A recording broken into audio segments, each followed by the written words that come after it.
welcome to Books Unbound, the podcast where we unbind books to get to their hearts with your hosts, us. It's Ariel and Raeleen. Hey. Oh, again. yeah. I'm back.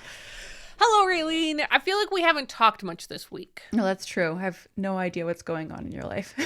I know. It's funny because usually Raeleen and me are in pretty constant contact, but sometimes we have these weeks where I guess life's just busy. Yeah. Or nothing interesting's happened, so we don't text each other. Yeah, exactly. I feel like that's kind of been this week. The only interesting thing I've done is I started gardening in my backyard, which is kind of a loose term. Basically, we scraped a bunch of moss off of the bricks that are in our backyard, which took a long time. And then I've started picking up leaves because there were just leaves everywhere from a nearby tree and a plant that's in my backyard. And it just was everywhere because clearly nobody had touched this garden for at least a couple of years. It just looks pretty crazy. So we just spent a little bit of time doing that. And I was so sore after. Like my legs were so sore from all of the squatting down, getting back up, and squatting down. I was like, wow, I feel old or just really out of shape. So but so I'm still feeling that today, and it was 2 days ago that we did the gardening. Oof. So that's funny. Where I'm at. Yeah. I feel similarly tired right now, in fact, because my baby brother, CJ, who edits the podcast, made me play tennis today. I love tennis. And I thought you did. I'm a big fan of tennis, yeah. I was thinking about it. I was like, when was the last time that I played tennis? Yeah. I believe the year was 2007. Oh, God. That's further back than I thought. No, it's not good. I haven't played in a really, really long time. I mean, I would basically say I've never played. Like the last time I played, I was 12 or 13. So it was like my parents, it was actually, you know what? This is a core memory. This is a beautiful memory. My mom insisted on my family. We were a bicycle club. Oh. And what that means is we would just ride bicycles every Saturday morning. Okay. And it was just, my parents, me, and CJ. And we would go on this really big, well, it felt really big to me. It was like probably an hour or two, but all throughout our childhood, we did this like bicycle club every single Saturday. And like looking back, I'm like, it was probably just an attempt for them to get us to exercise and stuff. But it was awesome. And I know that they loved it too. But anyways, we would ride our bikes, and there was this like a tennis court and a baseball field and all these like different I have a place little sporty similar to things. that. Yeah, it had something like that, probably like a half an hour bike ride away from us. So my parents went in their backpacks would like take tennis rackets or they would take like baseball bats or whatever, and then we'd bike out, and then we'd play a sport, and then we'd bike back. Amazing. Looking back on it, unbelievable how fit I must have been. Yeah. Because the idea of doing any of that now horrifies me to my core. Like a bike ride to then do a sport? That's exactly. The bike ride surely was enough. Yeah. Also, like, my parents must have been very fit. I wouldn't even do that now, but... No, while wrangling two children? Dear God. It's crazy. That is crazy. But anyways, that was the tennis we played. So it wasn't like real tennis. It was just like playing kids tennis and stuff. But that's fun. It was really fun. My brother has gotten really into tennis in the last year or two, and he's gotten like actually pretty good. Oh, okay. And so he wants me to get good at tennis so that when he comes to visit me in my little town, because there's some courts here. Oh, so he was like, when I come visit, we should always play tennis. And I'm like, I actually love that idea, like as a concept. Mm-hmm. In practice, it's spookier than we're leading on. But I was like, I'll try it. So yesterday was Sunday, and everything in rural places is closed on Sundays. Even in towns often, like cities and stuff is closed on Sundays. But like in a rural town, everything is closed on Sundays. And so we went everywhere we tried to go was closed. Aww. And then we were trying to find tennis rackets or a basketball or a soccer ball. My brother always wanted to sports it up. And we eventually decided we looped back because at noon the thrift store opened. Oh, wow. And we found a $5 tennis racket. Oh my God. And we were like, okay, it's happening. So anyways, we had enough that we could play. and we played today, and it was really fun, and it really made me feel like summer is here.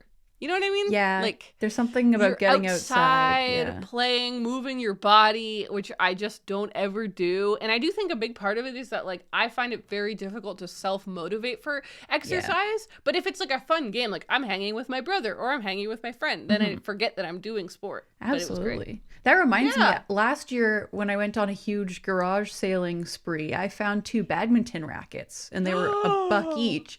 And I haven't used them. Because I don't even know, where would you play badminton? Do you have enough room in your backyard? You don't need courts. It's a really tiny backyard, but we could just like, that big for badminton. You know, rally it back and forth real quick. Yeah, our backyard's pretty small, so that would be tough. I guess it's just going to a field. I just imagine that you need to have a net, but I guess you don't need to have a net to play badminton. No, you don't need it. Like, it's obviously better, but if you don't have one, you can still have a lot of fun just hitting the birdie back and forth. Yeah. I need to find a birdie. I think that's the problem. Badminton. I don't own a birdie yet. Oh, you don't have a birdie. Okay. No problem. I'll get on that though. I totally forgot. I will say, fun fact for everyone. I was on my high school badminton team all 4 years. Oh my God. A whiz. What does that even mean? When I look back, I'm like, what? It is true. Like, it's true. I can't believe that team even existed. Like, I know. I've only ever played badminton like in gym class, and it was never like, nobody was ever that good at it because there was no badminton team. Yeah, I went to a really big high school, and I feel like this is a whole rabbit hole we won't go down, but it was a Catholic high school. I am not Catholic in any way, but it was a Catholic high school, and it was flush with cash. Like, they had a lot of money, and they just like were one of those schools because they were partly funded by the church, right? They have a lot of money. I think that they just got to do as much as they wanted. That's good for them. Which, I mean, it was not a private school. It's still a public school. This is what I mean. It's like a whole weird parallel universe. There should not be, in my opinion, public religious schools because it's just crazy. But I got to go because I was baptized and lived in the zip code. Incredible. It's a parallel universe. It all sounds fake. But anyways, they had this badminton team, and it was like big enough that people got cut. Like, it wasn't like you automatically made it. Like, you had to try out. You're a second string badminton player. You're not good enough. You are not going to make that team. But somehow I made it every single year. And I was really convinced that the reason I made it was purely on team morale. Like, I was not a good badminton player. I was just like, woohoo! Let's go! Yeah! Whoa! Badminton! Yeah! That's so fun. Also, my biggest badminton win was that, like, while I was in the badminton team, like halfway through, a new regulation happened because we'd go to competitions and stuff, right? Oh my God. A regulation happened that you had to wear goggles during competition, which badminton is already a lame sport. I know, wearing goggles while playing it. Wearing goggles while playing badminton in high school, that's not good, right? Like, it was just like, that's one step too far. I was able to somehow convince my teacher that, like, was the coach, that wearing glasses amounted to wearing goggles. I mean, it kind of does. And then he signed a little formy thing, and then I didn't have to wear them at competition either. Oh, so that's nice. I felt pretty good about that. I was like, I'll just wear my glasses. You're in there changing things from the inside. Yeah, listen, I'm a big changer, you know.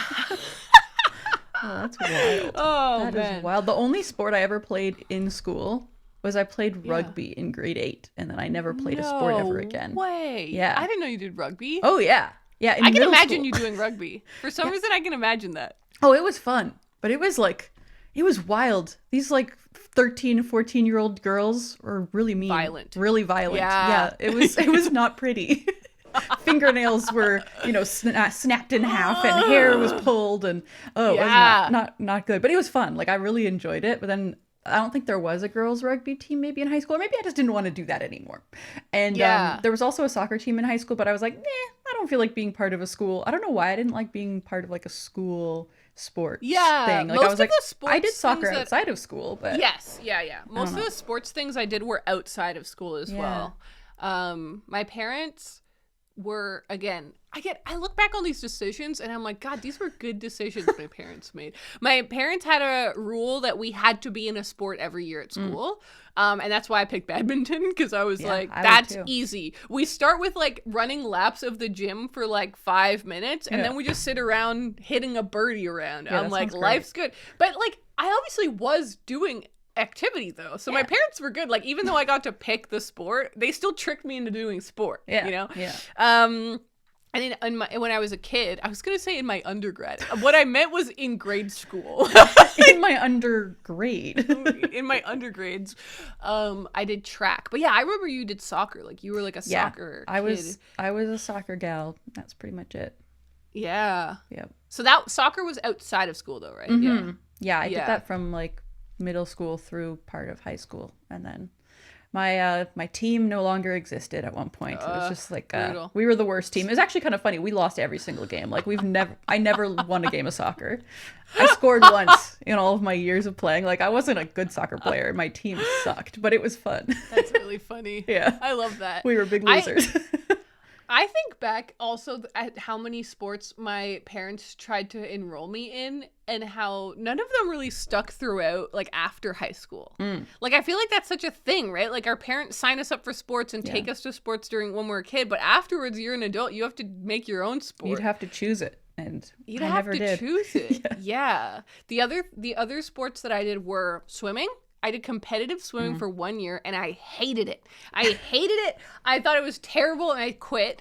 I also did like lifeguarding swimming. So I would do like my levels because I love swimming. And then the other thing is fencing. Isn't that hilarious? You did the randomest sports, but they're all the ones to me that seem the most fun. Like badminton, swimming, and fencing. Those are the sports I would have done if I had been given the opportunity. I know, because I grew up in Kingston, and Kingston has the Royal Military College, and the Royal Military College has a really prestigious, like, old-timey fencing club. So there was, like, weirdly a fencing scene in Kingston. That's great. And my dad thought it would be really cool for us to do it. And so I literally did fencing for like 5 years.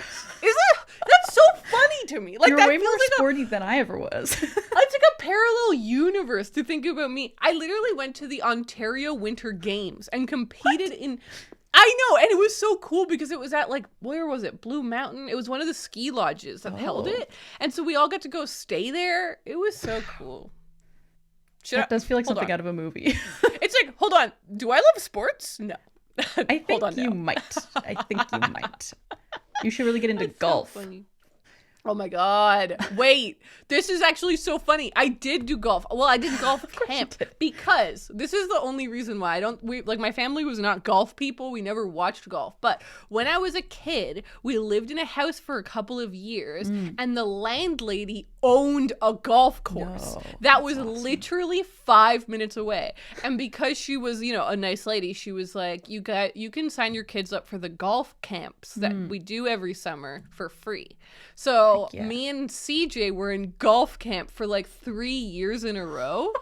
What the heck? That's so funny. How did you have time for all of these sports? No, you're right. What the hell? You did so many years of sporting. And then it all dried up. In my undergrad, I remember in my early 20s, I did rock climbing. I loved that. Yeah, and then that was it.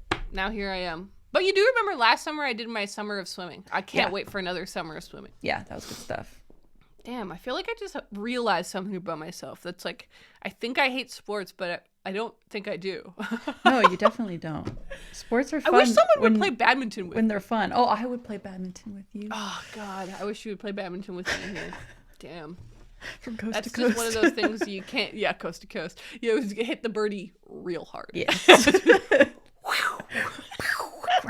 All right. I'm so sorry to all of our bookish people that we just alienated by talking about sports. This is not a sports podcast. Hold on. Breaking news. Roger Federer is out of... and the NHL, something about hockey.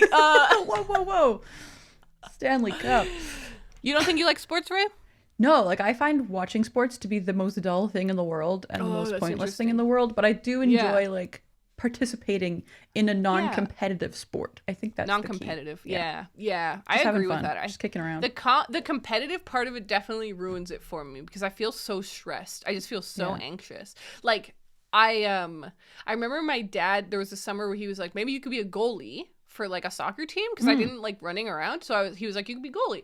And he's like, let's practice. And we did like a few practices and I was like, I feel so much pressure. Like if the ball gets in, I'm the one who messed it for the team. I can't handle the pressure of competition. Oh, I had to be a goalie once in a soccer game and it was not good because our team had one goalie and then the goalie was like on vacation or something. And they were like, okay, so every game we'll just cycle through. Someone else from the team gets to be the goalie.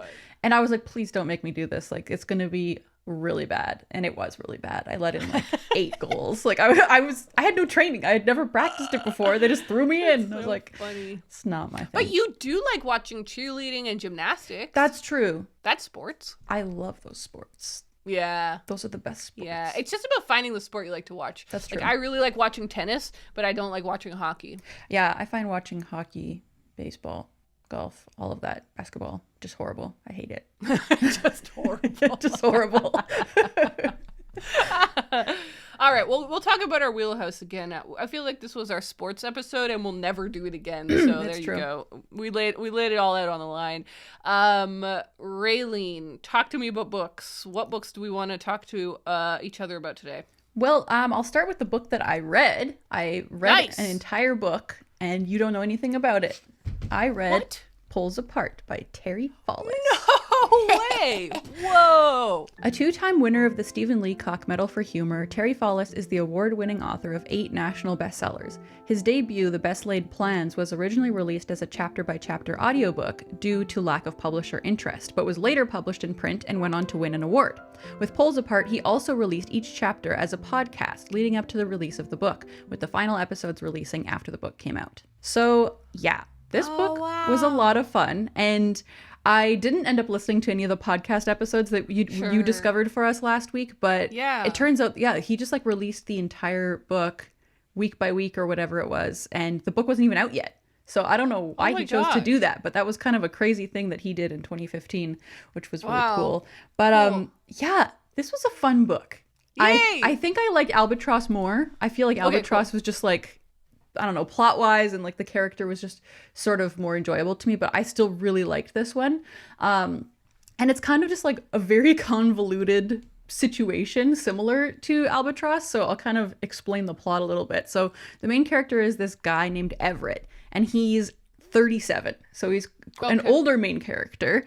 And he's a freelance writer, but he's not very successful. And when he was in his college days, was like a hardcore feminist and was like into all of the, the movement and all that stuff. But then he kind of fell off of that. And now he just like writes for makeup magazines and stuff, like not really doing what he wants to be writing about, like nothing of huge significance. And so at the beginning of the book, his dad has a stroke and is like in this hospital facility and in Florida, and he's in Canada. And his mom is like, go down to Florida and hang out with your dad. Like, go be with him while he's going through this rough time. So he's like, okay, fine. So he goes down and is just like spending some time hanging out at this hospital, and ends up meeting someone at the hospital who wrote a book about feminism that he was like obsessed with, like her memoir, like, and so he meets the author at this hospital where his dad is staying, and he's like, whoa, this is crazy. And he decides to start a blog where it's all about feminism and everything, but he keeps himself anonymous because he's like, I'm a man. I don't need to be like getting in the way of the message by, being a man talking about feminism. And so anyway, so he has this anonymous blog and it goes viral overnight, basically. So he goes from being completely unknown to still being like anonymous, but having over 200,000 followers on Twitter or whatever. And it like gets bigger and bigger. But on top of that, another aspect of the plot is that there's this big rich guy who has opened up this chain of like high-end gentlemen's clubs. And so he's like, trying to clean up the scene, pay the dancers more than any other place would, and like give them benefits and stuff. So he's like, he thinks he's doing something great. But then the main character, Everett, like doesn't agree with that. And he's like, I think that you're you're scum, man. And I don't like you. And so he writes this like scathing piece about him. And this guy is like this big powerful guy, right? So he gets very mad, and so it just like all these things start stacking on top of each other, and it turns into this really wild book, which is kind of similar to Albatross. Like in Albatross, there are these crazy things where you're like, whoa, I was not expecting it to go in that direction. Totally. But yeah, so it was just like a lot of fun. It's the first time in a while that I've had a book where I actually want to pick it up constantly. Like I read it over the span of maybe like 4 or 5 days. But if it had been any other book, I could have seen myself like, you know, not reading that much in those 4 or 5 days. But I carved out the time because I was enjoying the book so much. So Terry's gotten me excited about reading again. Is basically what I'm trying to say. So, and I recommend this book. I think you would like it, and I think people who like Albatross would also like it. So. Terry strikes again. Terry strikes again. I know. That's so exciting, Raeleen, especially because you did the thing that only rarely happens. I know. Where you bought a book and read it right away. I did it. I had to because I bought so many books at that sale. I was like, if I don't read one of these books straight away, then they'll never get read. That's kind of how I felt. And I just knew that this would be a good, like, kind of easy read, like something that would be easy to fly through. Yeah. And it was like the little dose of medicine that I needed after reading a bunch of slow books that I wasn't enjoying. So yeah, there's that. That's exactly why I think I liked Albatross as well, because it was well written and had some like interesting themes and ideas. It wasn't just kind of hollow, but the main overarching thing was it's just really fun and kind of addictive. Yeah. And I like wanted to keep reading, and I wanted to know what was happening in this like silly, it almost feels a little bit more like a movie than a book, where it's just the plot's really pushing forward. I felt that about this book too. So oh wow. Yeah. Well, congrats, Raeleen. I'm proud of you. But what were you reading last week? What was I reading last week? In the episode, I forgot what you were like close to finishing something, I thought, or maybe not. That's a great question. I might have been. If I was, I've already forgotten what it was. Nice. Because I know I was reading the Cider House Rules, and then I put that down to read something else. You put that down, right? Whatever it is, it's gone. It's gone from my brain completely. Oopsies. It was NP. It was really NP was actually really good. Oh, yeah, that was. I just forgot about it. Okay. No problem. Yep. No problem. Yeah, we're good. Pull apart. That's the one. All right. Yeah. Did you buy anything this week? Ooh, well, one of my book depository books showed up. I was going to wait until they all showed up, and then I was like, why? That's just silly. So instead of keeping you in the dark for what could be weeks and weeks, I'll just show you the one book that has arrived so far. I'm very excited that it came. Astral Season, Beastly Season. Oh, God, it's so pretty, isn't it? Yeah, and this one is by Tahi Sayate. And I am obsessed with this. Like, I'm just going to show the people on the video. The front cover and the back cover are just so fantastic. And this is one that you've talked about a little bit, so I won't get too into it. But it's another one that's like about people and their idol and, you know, murder and stuff. And pretty spooky. But I've been wanting this ever since you first hauled it. So I decided now was the time to do it. I think that's awesome. I'm also glad that you told me now, because that was one of the books I was thinking about getting you sometime soon, and I won't. I won't. That was like another reason that I had to show you, because I was like, I know this is something that you could potentially get for me. But yeah, let me know if you want me to tell you the rest of the books, just on the DL. Okay, so you finished a book, you got a book. Are you currently reading anything new? Yes, I just started it, so I don't really have much to say yet, but I also am pretty proud of myself for picking up another book from my book sale haul. Oh my God. I'm reading Red Rising by Pierce Brown. Whoa, okay, yeah. But I'm only on page 16. So I'll just give you the quick rundown of where things are at right now. So far, I find this book very confusing, because it's doing that sci-fi thing where it just throws you in, and it's like, okay, there's all these strange terms that are made up for this world, and they aren't really explained fully. You kind of just have to figure things out. But the main character is this 16-year-old guy. It's all set on Mars, and he, for some reason, is married. I don't know what that's all about, but in this world, in this Mars world, people get married super young, and he like works in the mines, and he's like, they're mining for something on Mars. And it's, you know, that's all I've got so far. I don't know what the plot is going to be for the rest of it, but yeah, I was kind of surprised that the main character is 16 because like we were discussing before, this is like, it's not YA, but a lot of people kind of consider it YA. Yeah. So I'm like, okay, this will be interesting. I wonder if he'll age up. Like, will like 6 years go by or something? I would assume so. Because there's 3 books too. Like it's a whole trilogy. Yeah. So it's possible that it just starts out with him being super young. But yeah, so far I'm like, okay, I'm finding it like it's a little difficult to read because of all the, I'm kind of starting and stopping a lot, like, oh wait, what does that mean? Trying to figure it out as I'm going. So I haven't gotten into the groove of it yet, but hopefully I will, because I want just like a fast-paced thriller kind of sci-fi thing, and that's what I'm hoping this will be. But we'll see. Yeah, that's it. That's all I got going on right now. Okay, cool. All right. Well, unfortunately, I have a haul. It's not unfortunate. No, it's never unfortunate. It's never unfortunate. We love that. I'm not on any sort of book buying ban, so I can just buy books if I want to. Yeah. It wasn't one of my challenges. That's but true. I feel like these books all came into my life in such funny little ways. I don't know. I'm just like, I look at them and I'm like, what a random little pile. Okay. The first book is Animal Farm by George Orwell, which I obviously already own. But this is a very beautiful copy that was gifted to me by a friend. That's so nice. Basically, they were going through a bunch of old books of somebody that they know, and to kind of like, they were going to get donated, and they were like just going to save some if they wanted any, and they saw this and they thought of me. Aww. How nice is that? That's my really branding nice. My branding is on point. It's strong. So it's the OG Animal Farm. This one is from 1955, and it's just like the classic orange Penguin Books version. I love those. Okay, this next book. This is exciting stuff, right? This is exciting stuff. I was in a bookshop, and I was with a friend, and we were like near a bookshop, and they were like, do you want to stop in the bookshop? I was like, yeah, actually, I want to check if they have this book that just came out yesterday.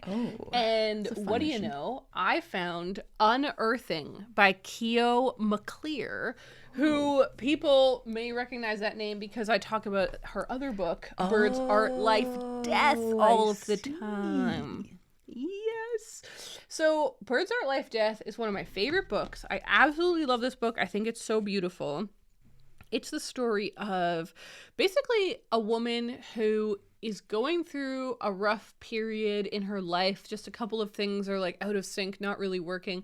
And she reaches out to this person, a musician friend of hers that she kind of barely knows, but she I forget how they encounter each other. And it turns out he's a huge bird watcher. Oh. And he together with her, they go on all this bird watching. So she has this year of bird watching, but it's like this year of thinking and meditating. I feel like, Raeleen, you wouldn't like it. That's fair. I loved it.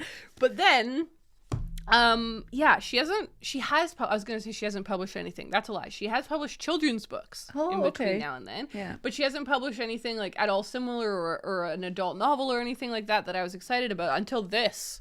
And it's huge. It's a big hardcover boy. It's very beautiful. What's very interesting to me is that it looks to be written in a very, very similar way than Birds, Art, Life, Death. Yeah. I kind of figured that was a very one-off project where it's reflections and thoughts, and there is definitely a theme going through, and it's got an order. It's not random little thoughts or anything. It is structured, but there's a lot of paragraph breaks and a lot of just paragraphs that are just different ideas. This is written in the same way. There's a lot of gaps and stuff, and I'm just well, this is really exciting because I didn't think I'd get something so similar to the other one. Nice. But listen to how crazy this concept is. An unforgettable memoir of a long-held family secret. When a DNA test reveals that the father who raised her was not biologically related to her, Keo McClear becomes the detective in her own life. Isn't that fascinating? That's cool. McClear reflects on race, lineage, grief, loyalty, art, and refuge. So fascinating. So she basically found out that her dad isn't biologically her dad. Yeah, wow. And then she wants to figure out what the heck happened here. And she journaled it out and made this book out of it. So I think it sounds so exciting. And I just didn't know that this book was coming out this year. I didn't know that she was working on a book. So when I saw it coming up on my feeds and stuff, I was like, what? And I was so lucky that the bookstore had it, because it seems so random. Know. That seems like a really random choice. It is a really random choice, but I think it's only just because she's a Canadian author. So got lucky on that one. Mm-hmm. All right. Up next, I have 2 more books for you. This is another one. This is so funny. I'm like, how did this happen? I got Carnality by Lena Wolf. Whoa, what is that? So I have not heard. I'm trying to show Raeleen. Oh, it's beautiful. I know. It's like so stunning. That's a great cover. I'd not heard of this book. I'd not heard of this author, and I'm going to be honest, barely know what it's about. But is it that here's cover why that sucked you in? No, it wasn't. It wasn't the cover. Although the cover would have if it had been a different day. But basically, I had been talking to my friend, and we'd been talking about books. We were like catching up on like, what have you read? What's good? Have you read this? Blah, blah, blah. And he said, have you read anything by Lena Wolf? I was like, no, I've never heard of them before. And it says, on the back it says, Lena Wolf was born in Sweden, lived for several years in Spain and Italy, where she worked as a translator. Her second novel, The Polyglot Lovers, won Sweden's highest literary award, the August Prize for Fiction in 2016. And in this book, Carnality was awarded for the prestigious Aftonbladet Literature Prize in 2019. So I'd never heard of this author. Sounds really cool. And then this was translated by Frank Perry. And so, my friend was like, I read Polyglot Lovers by them a couple years ago. Loved it. Thought it was such a good book. Like, he said it was genuinely one of the best books he's read. Whoa. Just full stop. And then recently he read Carnality, and he also really, really loved it. Okay. And I was like, oh, wow, okay. Literally never heard of this. I have no idea. He said it was like Crazy Nuns. I was like, okay. I'm in. I mean, that sounds great. I was in a bookshop yesterday, and it's like a used bookshop. And so I didn't expect to see anything, but they have a little area with new books. Yeah. And I just look, and they had this. How random. And I was like, I have to get it, because that, like you say, what are the odds? That's a sign. Because you would have maybe seen it. If you didn't know the author and hadn't been recommended it, you would have been like, oh, that looks cool. Maybe next time or whatever. Exactly. But it just happened to work out perfectly. Astonishing. So here it says, awarded a 3-month stipend to travel and work, a Swedish writer flies to Madrid, where in a bar she meets a man with an extraordinary story to tell. In exchange for somewhere to sleep and to hide out for a few days, he is willing to tell her the whole astonishing tale. It says the existence of a shadowy internet TV show, a diabolical nun. Like, it sounds wacky. I don't know what's going to happen. I'm a little nervous. Yeah. But it also has huge font and giant margins. Oh, that is the best. Honestly, I'd read any book with giant font and big margins. It's true. I'd give anything a chance. All right, the last book that I have here, this is very exciting. This book is Big Chateau. Ooh, what's by that? Marta. I just realized I don't know how to pronounce this last name, and that's really bad of me. Balsowitz. Marta Balsowitz. Okay, so this is exciting. This is a debut. This is a Canadian author, and this is one of my good friends, Adam's partner, Marta. Oh, there you go. I met Marta once, and she was really nice, you guys. She was super, super nice, and she's been working on this book for a really, really long time.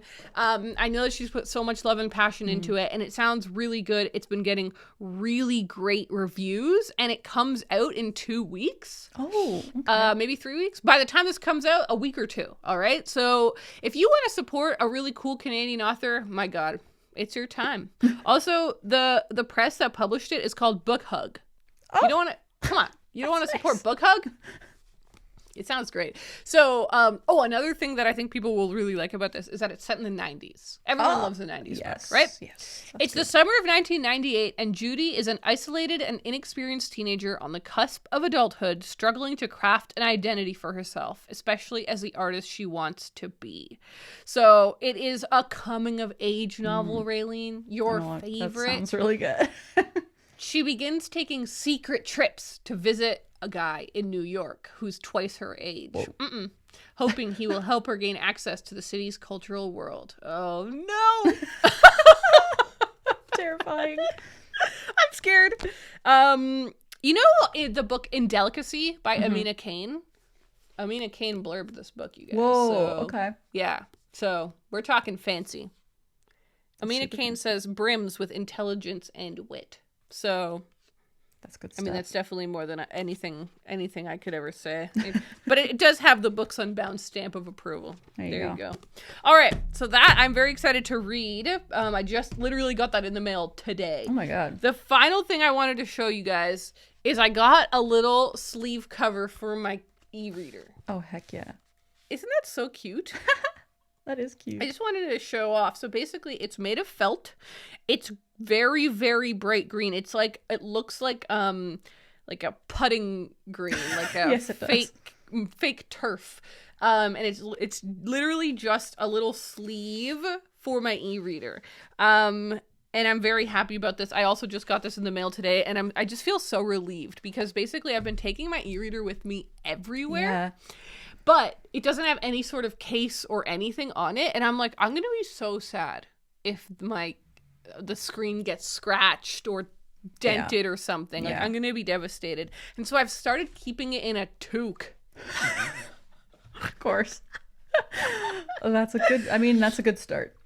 The Canadian solution, shove it in a hat. Yeah. I've been keeping it in my toque, but my toque is bulky. And I was like, there's a better solution, Ariel. Get a little cover for it. This one was not very much money, and it feels like really great quality, and I got it on Etsy. I have no idea who made it, if you know what I mean. Like, I'm not friends with this person, but I will link to them. Etsy.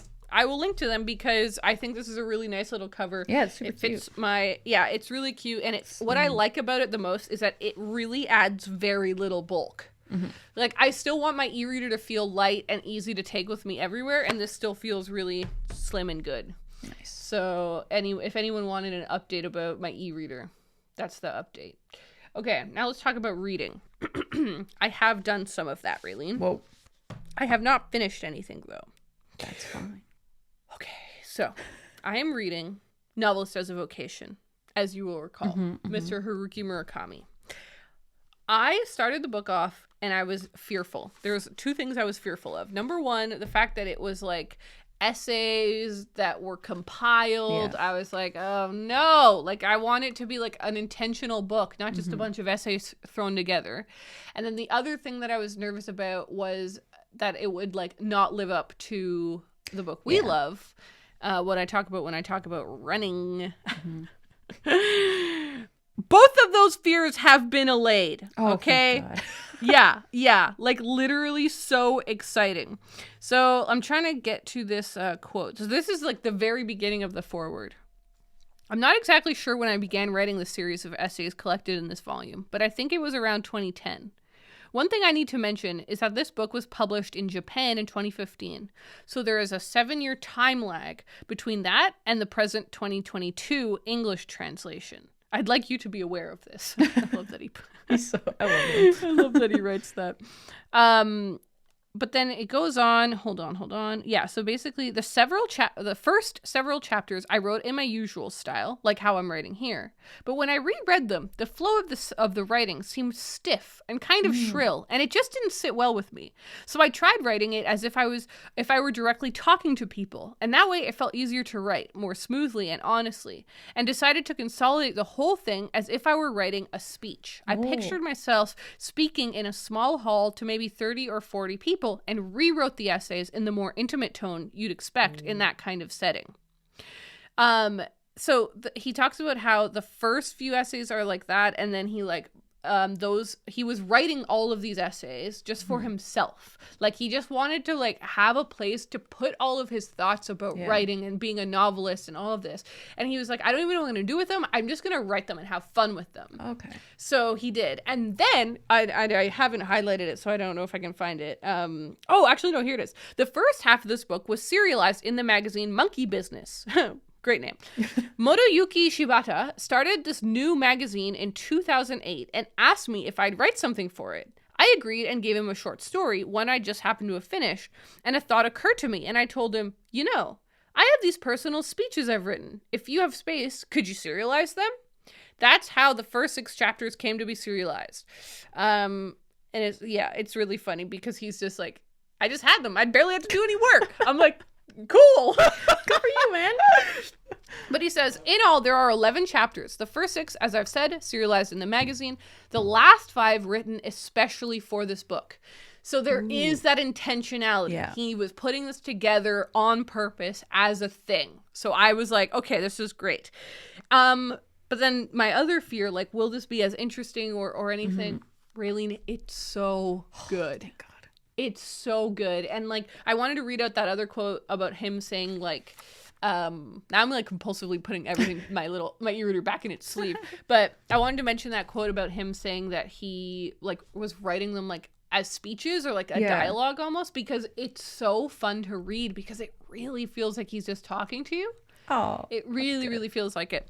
I just finished one chapter. The next chapter is on literary prizes, and I'm like, oh, that's so fun. I want to hear what he thinks about literary prizes. He had one all about like authors, like what he thinks about novelists and authors. And one of the ones the one that I just finished was like a deep dive into how he became a writer and how he started writing and everything. And a lot of the information is in the other book, but he kind of goes into more detail here, or just like with different details. And one thing that I learned, and maybe this was in the other book and I just forgot, but one thing that I learned was that he tried writing his book, his first ever book. He tried writing it. He finished it, and it just felt really clunky and like not like a style that he liked.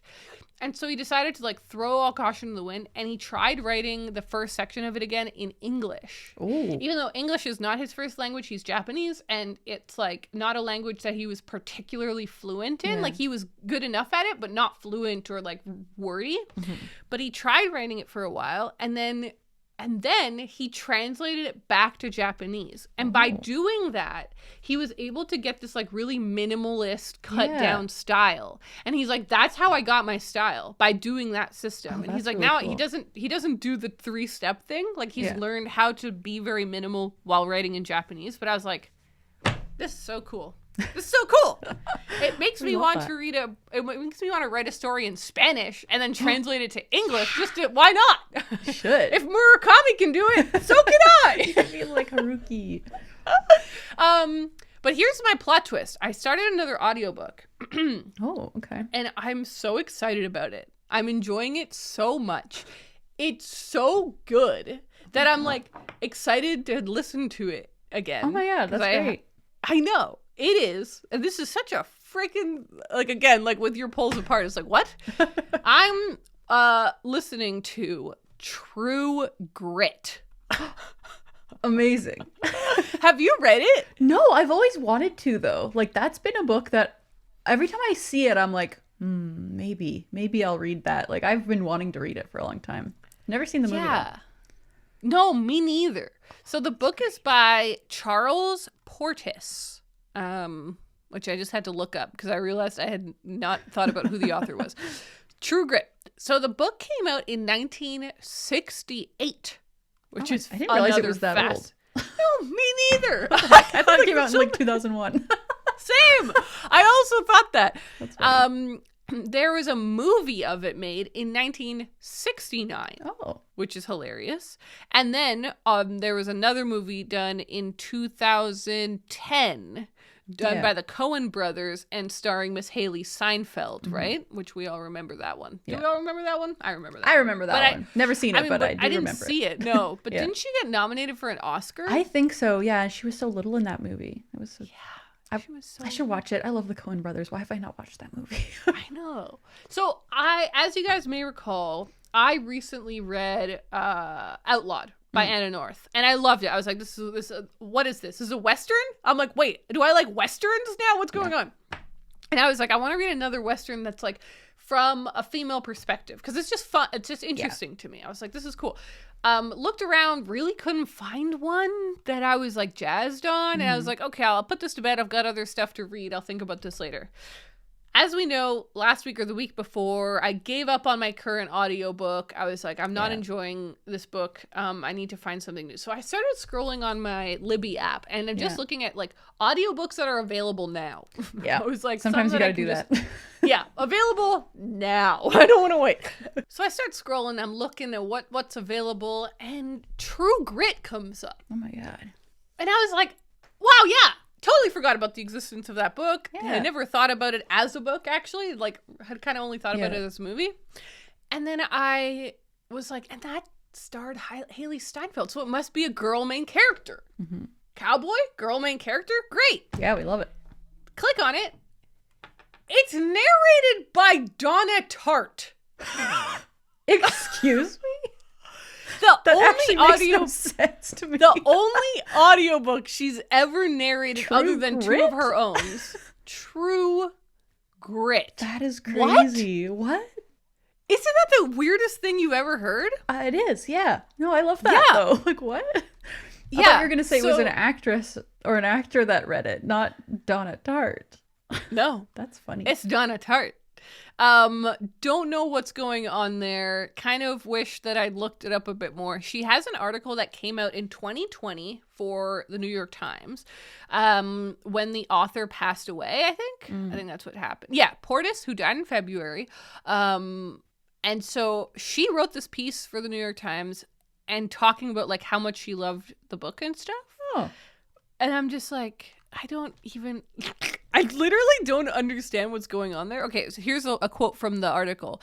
I've loved his work all my life. The Dog of the South is a family favorite, as is Masters of Atlantis, though his work closest to me is True Grit, which I recorded as an audiobook a number of years ago. I'm often asked how I came, to record another author's book. Most simply, the answer is voice. I grew up hearing True Grit read aloud to me by my mother and my grandmother and even my great-grandmother. Whoa. This was a tremendous gift, as Portis caught better than any writer then alive the complex and highly inflected regional vernacular I heard spoken as a child. Mannered and quaint, old-fashioned and highly constructed, but also blunt, rough... Ooh, I don't even know that word. Roughshod, maybe? Lawless? Whoa. Anyway, I guess she goes on from there. Now I want to read this article. I'll link to this article, you guys. Dang. Link to article. But anyways, I was like, this is the funniest thing I've ever seen in my entire life. And so I quickly Googled. I was like, is this my Donna Tartt? Yeah. I'm like, is this maybe there's a different Donna Tartt. No, it's Donna Tartt, all right. And great. I'm like, this is so cool. Please sign me up. I'm doing this right now. And so I start listening to it. It's the best thing ever. Oh my God. Donna Tartt has a Southern accent, right? Yeah, like I don't think I've ever heard her talk, actually, now that I'm thinking about it. She has such a cool accent. I think it's faded a little bit as she's gotten older, but it's still like a Southern, she's from the American South. And she's hamming it up a lot for this production. She's like really leaning into it, but it's so much fun. And she reads it so well. Like she reads it sort of like an author, like almost like as if she cares about it as much as if it was her own book. Yeah. Like she's just really leaning into it. It's so much fun. And so I'm loving it. And so far, basically, for anyone who doesn't know, because like I didn't know, I literally didn't even look up the synopsis. I was like, I'm just going to try. It's Donna Tartt. Let's do it. I start listening to it, and basically it's so much fun so far. And I also really like that I don't know what's coming. Yeah. Like I have no idea what's going to happen. But basically so far we have the main character. I can't tell how old she is, but she's like 12. Maybe 11, 12, sort of like Scout from To Kill a Mockingbird, like old enough to be intelligent and understand what's going on, but young enough to have some innocence. Yeah. Classic coming of age, Raeleen. Classic. And her father has been shot dead right at the beginning of the book. Okay. And she's out for revenge, Arya style, before they fucked it. Remember how cool it was that Arya had her kill list and then she just stopped caring? Yeah, that was weird. That was so disappointing. Just another thing they messed up. Anyways, it's like a revenge plot. She's like, I'm going to go kill the guy who killed my dad. And I'm like, yeah, you are. Here we go. Woo! Pew, pew! It's the Old West. It's awesome. It is so awesome. I don't, do I know what year True Grit, what year is it set? I don't know. Who knows? Oh, God, it's awesome. The old Western times. Old Western times. Yeah, it was like the late 1890s, I want to say. 1880s, that kind of thing. 1878. Okay. Oh, and the other thing is, she's old now, telling the story of what happened. Oh, okay, so it makes sense that Donna Tartt's reading it.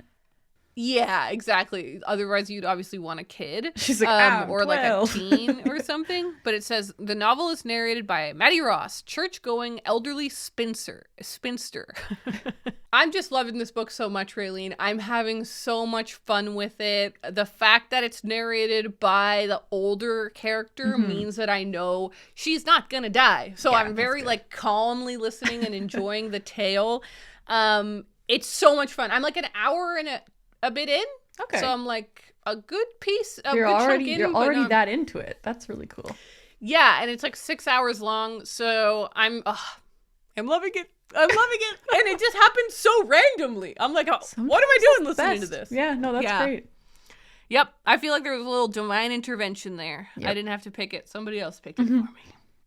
Okay, that's all my reading information for this week. I believe it's time for a book game. Ha! What do you got? Book game.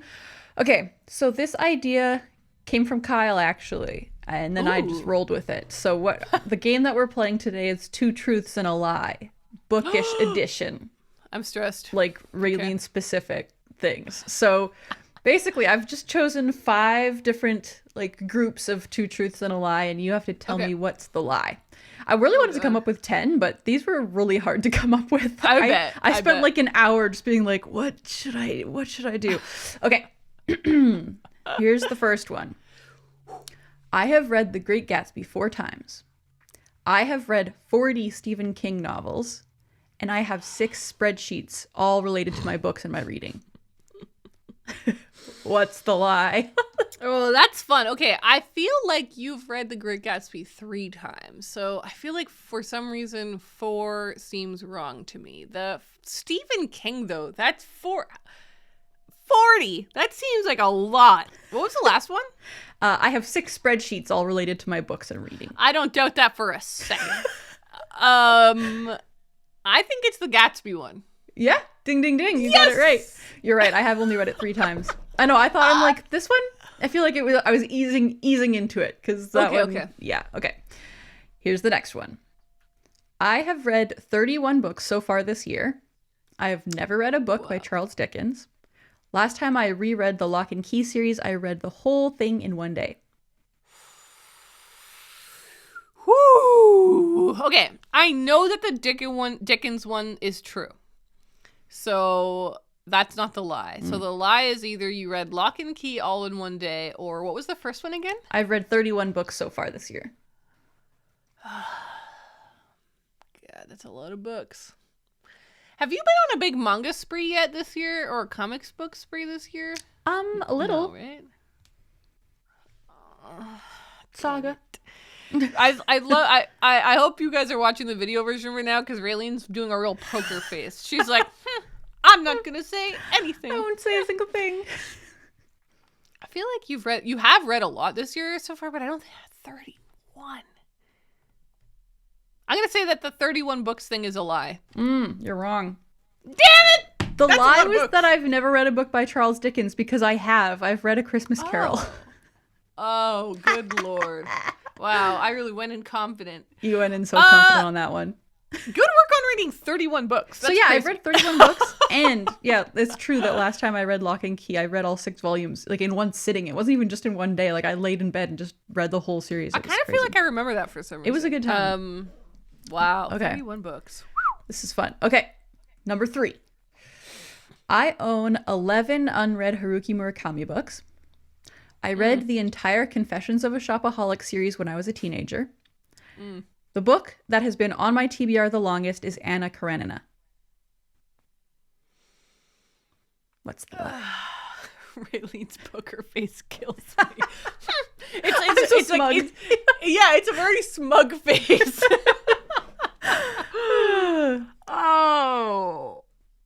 Oh, I wish I knew for certain that. I wish there was one I could eliminate there. Right. The Confessions of a Teenage Drama Queen. Nope, wrong one. Shopaholic. Confessions of a Shopaholic. How many books are in that? Do you know? I think 6. But I'm not sure off the top of my head. Okay, so that seems like possible. But if you'd read them, I feel like you would have remembered how many there were. What were the other 2 again? Sorry. I own 11 unread Haruki Murakami books. And the book that has been on my TBR the longest, I mean, like on my Goodreads TBR, is Anna Karenina. So I look back to see what the oldest book is that's unread on my list. I'm going to do the Anna Karenina one is a lie. Ooh. Tell me why you think it's a lie, and then I'll tell you if you're right or wrong. Because I feel like when you started Goodreads, you wouldn't have added that book early on. Like, you would have added YA stuff first. You got it correct. But thank God. The reason that it's not Anna Karenina is because it actually is Rebecca by Daphne du Maurier. Oh, that's funny. Anna Karenina was the second oldest. So when I first got Goodreads, it was 2010. Yeah. I distinctly remember it. It was in 2010, and I did add a lot of YA, but then I read them. So the ones that remained at the like the bottom or like the oldest were, for a long time it was War of the Worlds, and then I ended up reading that. I also had Dracula on there, which I read. So like I had a whole bunch of classics, and like Anna Karenina and Rebecca are the 2 that have just like stayed there the longest unread. Okay, so that's sick. You got it right, but for the wrong reasons. Yeah. Yep. Okay, that's fine. 2 out of 3 so far. Okay. All right, number 4. In 2018, I read 178 books. 25% of my unread books are by Japanese authors. I disliked reading Alice's Adventures in Wonderland. Where's the lie? This is really tricky. It's funny because, like, I don't know, there's a lot of these things I'm like, I feel like I know something about you with this, but it's like not actually helping me. The information isn't helping me. Could you read them through real quick again? Yes. In 2018, I read 178 books. Oof, that's a lot of books. 25% of my unread books are by Japanese authors. And I disliked Alice's Adventures in Wonderland. I don't think the Japanese authors one is true. I feel like it is a big percentage because, like you said, the Murakamis, there's like 11 of them, and there's a lot of other authors. But I just know that there's... Oh, wait, would manga count? It would, but I don't really I have like maybe one manga. So, okay, great. Yeah. Great.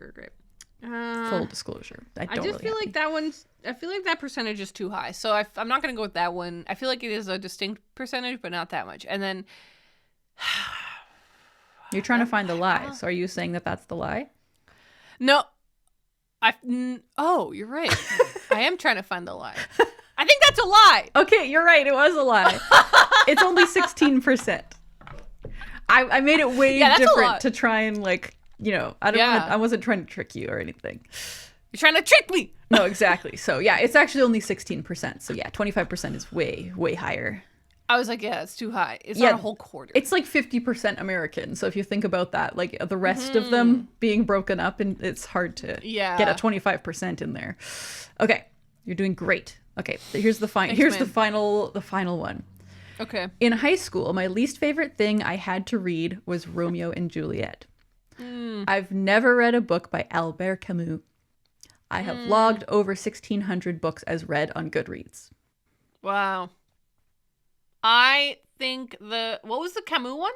I've never read a book by him.